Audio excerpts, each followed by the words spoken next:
If anyone had ever told me a few years ago that we would ever read headlines like these in American newspapers, I would have called him crazy. Yet here we are, reading them.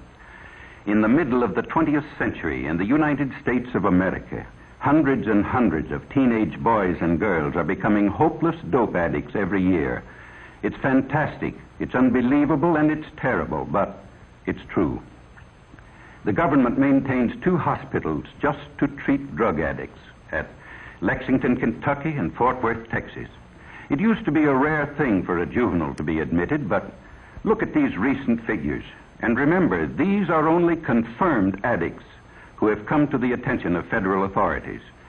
How many others are still only occasional users of marijuana or heroin, morphine, or in some cases sleeping pills? It's pretty hard to estimate. But there's one sure thing. Nobody is going to stay an occasional user very long. This is one game nobody beats. If you use narcotics, before long you'll have the habit, about the hardest in the world to break. And the dope addicts say, you're hooked. Well, how does one become hooked? The simplest way to answer that is to talk to someone who has had the experience. This is the home of Mr. and Mrs. Walter Howard. They just got their teenage daughter back after a 6-month nightmare that even Edgar Allan Poe couldn't have improved on. Mrs. Howard agrees to let us talk to her daughter, Phyllis, when we explain that we could use her case to help others avoid the same mistakes.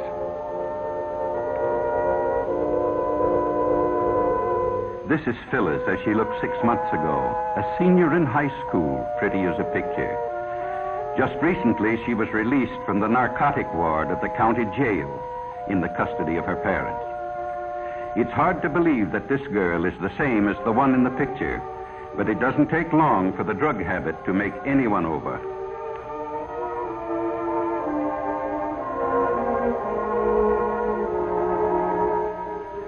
Phyllis wasn't anxious to talk about her experiences with dope, but she could see how her story might be used to help others, and she began to talk.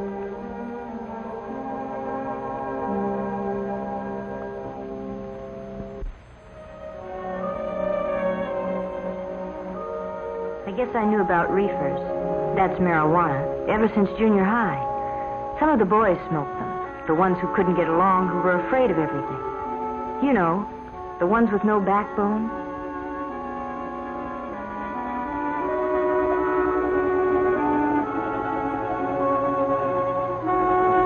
In high school, my girlfriend Ann and I went around with Jim and Bob. They both smoked pot. That's jive talk for marijuana. And after a while, Ann and I got so that we did too.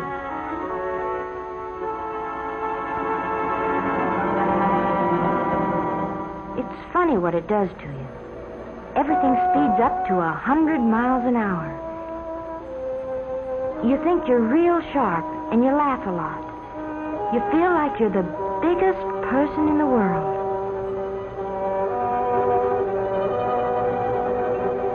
But I didn't feel so good when I came home high that night.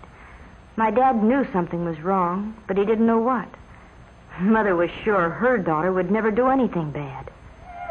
I'd been smoking pot for quite a while before I met Chuck. I guess he was what the newspapers call a peddler. He supplied the kids at school with whatever they wanted. Most of them used reefers like us, but some liked stronger things. There was something intriguing and different about Chuck. I guess I appealed to him in some way, too. Anyway, I found out later what it was about him. He had the heroin habit. He was hooked. Chuck and I started running around together, and one night he asked me up to his place. I knew by now he started peddling after he got the habit, so he could get H for himself. He needed a lot because he had a big habit. You know something about hypes? They're like a disease. They don't like to see anybody not using the stuff just because they do. Chuck finally talked me into using heroin. He said it would make him feel better. So I tried it. But I was going to be smart.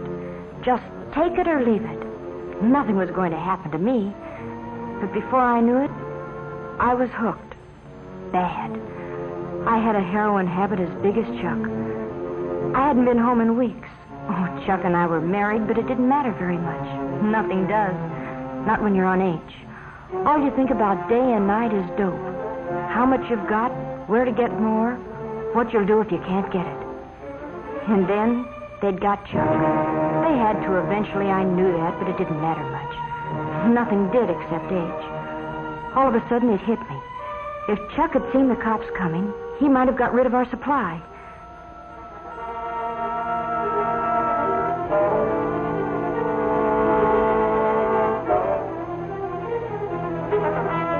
That's what happened. Chuck got rid of everything. Probably in the garbage disposal. Oh, that's a favorite trick of hypes when they're going to be arrested. But it left me in an awful spot. I needed a fix bad. So bad I didn't care whether I lived or died. And I didn't know whether I'd ever get another cap.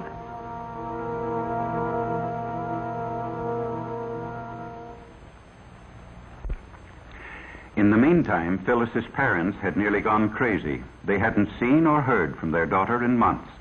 Mr. Howard checked every newspaper story that might by any remote chance have to do with Phyllis. But gradually their hopes died. They were almost convinced she was dead. But I wasn't dead. I tried once to kick off the habit, but I was too far gone. You know, the police say, find a heroin addict and you find a criminal, and that's just about it. If you're hooked bad, it costs about $30 a day for H. Boys get the money by stealing or swiping car parts, maybe by holdups. Girls take up street walking or do what I did, become peddlers themselves. When Chuck went to jail, I used his contacts and peddled dope myself. Sure, I knew it was wrong, but when you're hooked, you can't help yourself. They got me eventually, too, just like they did Chuck. And when I was arrested, I was almost glad. I told them I wanted help. I wanted to try and kick it off. It was horrible. 5 days, and I didn't care whether I lived or died. It feels like your skin is being torn right off you, and then you ache all over and get sick and you can't breathe. Your nose runs and you have a high fever, and then you pass out, but when you wake up, it starts all over again. 5 days. But I was lucky. I kicked it off, and I've never used dope since. Maybe what happened to me will keep it from happening to somebody else. Oh, I don't even want to talk about it. And all I hope is that someday I can forget it. Well, that's Phyllis's story. In the United States of America, 20th century. Unbelievable, isn't it, that such things can happen? Phyllis's case is typical. Most teenagers start off with marijuana. Then they decide to see if heroin has any kick. It does. Sometimes it only takes a few days to find out they can't leave it alone. In order to get money to buy it, they turn to crime. And that's the story. There are practically no happy endings when you fool with drugs.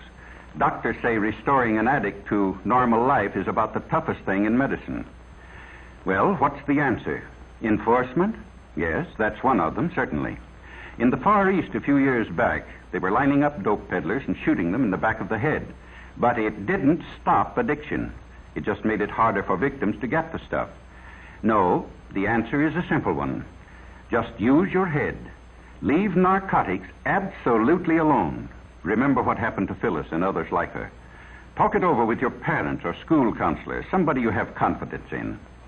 Some say the Reds are promoting dope traffic in the United States to undermine national morale. They did it in China a few years back. It's certainly true that the increased use of narcotics plays right into their hands. But why not show everybody, including ourselves, that young American men and women have too much intelligence to make such a stupid, ghastly, tragic mistake? Let's make tomorrow's headlines read like this.